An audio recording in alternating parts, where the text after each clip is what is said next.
PM Modi ने रखी कल्कि मंदिर की नींव। विष्णु के अंतिम अवतार कल्कि की कहानी जो 4 लाख साल बाद आएंगे। मिशन मंदिर में जुड़े प्रधानमंत्री नरेंद्र मोदी ने सोमवार को यूपी के संभल में कल्कि धाम का शिलान्यास किया। कल्कि को भगवान विष्णु का अंतिम अवतार माना जाता है, जो कलयुग के अंत में यानी कि 4,26,000 साल बाद आएंगे। इस मंदिर को श्री कल्कि धाम निर्माण ट्रस्ट बनवा रहा है, जिसके अध्यक्ष आचार्य प्रमोद कृष्णन हैं। आचार्य प्रमोद को पिछले हफ्ते ही कांग्रेस पार्टी ने 6 साल के लिए निष्कासित किया है। कल्कि अवतार का उल्लेख चारों वेदों में नहीं है।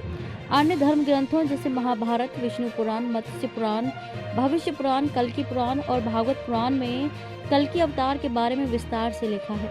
वाराणसी निवासी पुराणों के विद्वान श्री वल्लभ पाठक बताते हैं कि इसका उल्लेख पहले स्कंद के 3 अध्याय के 25वें श्लोक में मिलता है। इसमें लिखा है कि भगवान 2 युगों कलयुग और सतयुग के बीच कल्कि के रूप में विष्णु यश के पुत्र के रूप में जन्म लेंगे। स्कंद पुराण के 24 अध्याय में लिखा है कि जब धर्म का लगभग नाश हो जाएगा, कलयुग का समापन होगा, तब कल्कि के रूप में भगवान अलौकिक शक्तियों के साथ अवतार लेंगे। पद्म पुराण 6 स्कंद के 71 अध्याय 279 से लेकर 282, जब राक्षस प्रवृत्ति के लोग दुनिया को नष्ट करेंगे, तब कल्कि अवतार होगा।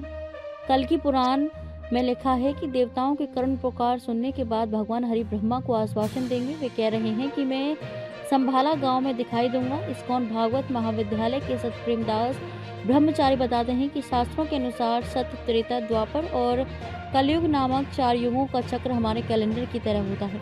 जैसे हर बार महीने बाद जनवरी आता है, वैसे ही कलयुग के बाद सतयुग आता है।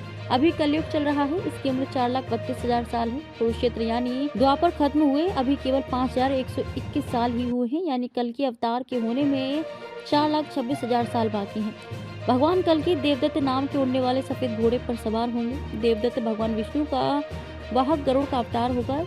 किसी शास्त्र में इनका रंग सांवला, कहीं नीला लिखा है। भगवान के हाथ में तलवार और ढाल होगी। उनके वस्त्र एक राजा की तरह होंगे। वे राजाओं की तरह मुकुट पहनेंगे। इस उल्लेख के आधार पर कई कलाकारों ने भगवान कल्कि की पेंटिंग भी बनाई है। कल्कि कलयुग के आखिरी में संभाला नामक गांव में अवतार लेंगे। हर शास्त्र में गांव का उल्लेख है।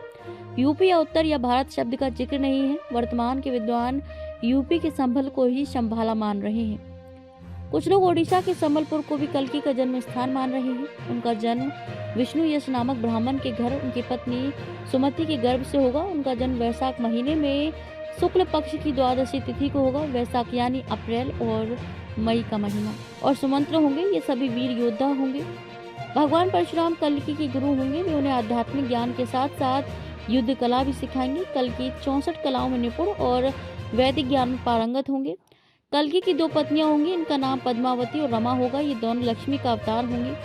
कल्कि अवतार के कुल 4 बच्चे होंगे। 2 पद्मा से और 2 रमा से होंगे। पद्मावती जय और विजया को, रमा मेघवाला और बालाहाका को जन्म देंगी।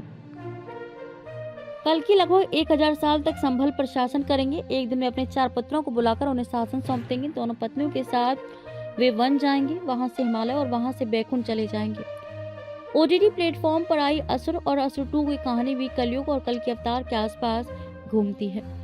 बड़े पर्दे पर भी मल्टी स्टारर फिल्म कल्कि 2898 AD आ रही है। इसमें अमिताभ बच्चन, कमल हासन, प्रभास मुख्य किरदार में है। इसकी कहानी आधुनिक दुनिया कली और कल्कि के आसपास है।